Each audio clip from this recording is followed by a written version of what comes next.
In this tutorial, I'm going to show you how to screen share on PS5. So make sure to watch till the end so you do not miss any important steps. And if you are looking for discounts on PS5 games and accessories, you can check out the links in the description below. So without any further ado, let's get started.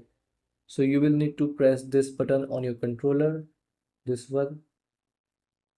Now here, go to screen share. Now here on screen share, you will see your party name, your party type. So you can customize the party type to open party and to close party. Then here you can turn this on or off the required request to join. And here you can invite player. And then here you can set the player limit.